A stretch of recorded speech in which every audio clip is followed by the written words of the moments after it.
મહાશિવરાત્રી એટલે શિવારાધનાની રાત્રિ. આ રાત્રિનું ખગોળીય મહત્વ શું છે, આવો આપણે જાણીએ.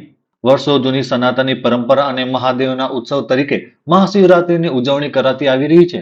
સમસ્ત પૃથ્વીના ઉદ્ધાર અને ધાર્મિક મહત્વ સાથે મહાશિવરાત્રીના તહેવારનું ખગોળીય મહત્વ પણ રહેલું છે. ત્યારે સ્ટાર ગેઝિંગના નરેન્દ્રભાઈ ગોરે સ્વતંત્ર ટીવી ન્યૂઝ સાથે વાત કરતા મહાશિવરાત્રી અને શિવરાત્રી અંગેના તફાવત અને તેના ખગોળીય મહત્વ અંગે વિગતવાર વાત કરી હતી. મહાશિવરાત્રી એટલે આમ તો રાત્રિ, મહા અને શિવ 3 શબ્દ એની અંદર આવે છે. તો આમ જોવા જઈએ તો શિવરાત્રી દર મહિને આવે છે.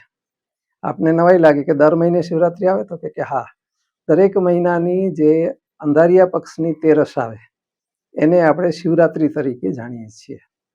પણ એમાં આ જે શિવરાત્રી છે એ મહાશિવરાત્રી તરીકે ઉજવવામાં આવે છે. તો મહાશિવરાત્રીનો ઉત્સવ આમ જોવા જઈએ તો એક આખી રાતના જાગરણનો ઉત્સવ છે.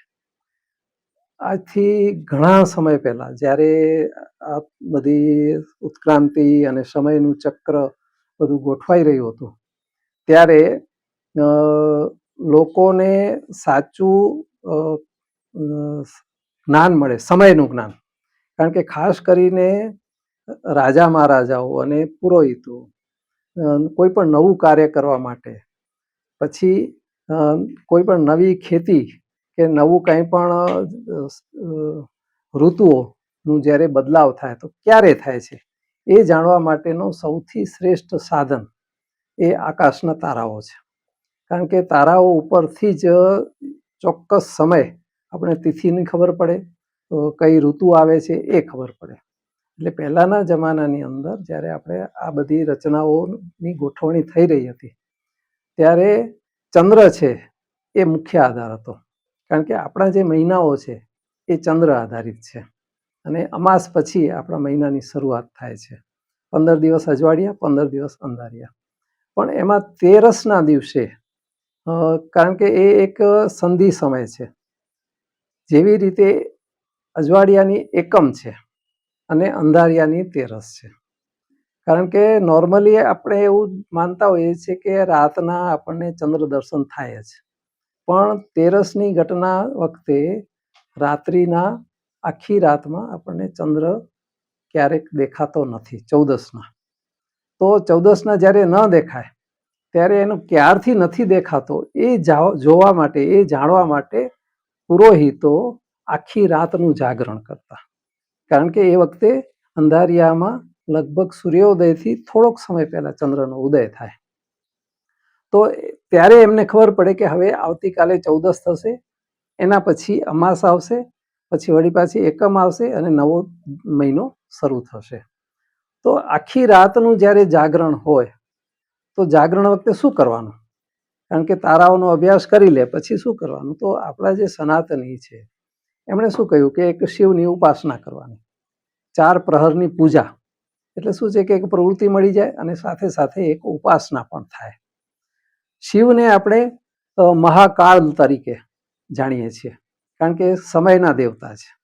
અને તમે જોશો તો મોટા ભાગે શિવ મંદિર છે એ ગામની લગભગ પાદરે હોય અથવા તો જંગલમાં હોય. શું કામ? તો કે ત્યાં એ સ્થળે જઈ અને આકાશના તારાઓનું બહુ સારી રીતે નિરીક્ષણ થઈ શકે. અને એટલા માટે એ શિવની ઉપાસના કરતા અને શિવને કાળ સ્વરૂપ માની અને કાળ ગણના એ વખતે ત્યાં થતી. શિવના ઉપરની જે જડાધારી છે એ પણ સમયનું પ્રતીક છે, જેને આપણે જળ ઘડીનું એક વિસ્તૃત રૂપ આપણે માની શકીએ. સમયને માપવા માટે જેમ રેત ઘડી હતી એવી રીતે જળ ઘડી હતી. તો એની અંદર જળનું જે નિષ્કાસન થાય એના પ્રમાણે સમય 4 પ્રહર થાય અને 4 પ્રહરની પૂજા પંડિત લોકો કરતા. પણ ખરેખર શિવરાત્રી છે એ આમ તો જાગરણનો સમય છે અને એમાં આપણે આધ્યાત્મિક જાગૃતિ કેળવવી જોઈએ. આકાશની વાત કરીએ તો આકાશમાં પણ અત્યારે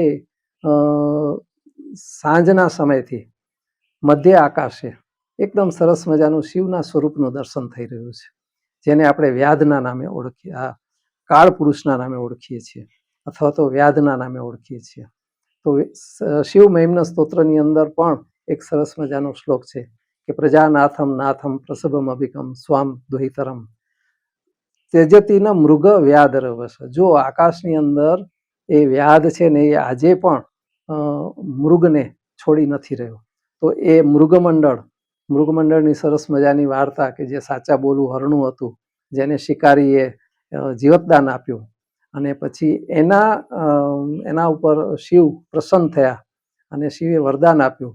તો એ મૃગ અને એ વ્યાધનું સ્વરૂપ આજે આકાશમાં પણ આપણે સરસ મજાનું જોઈ રહ્યા છીએ.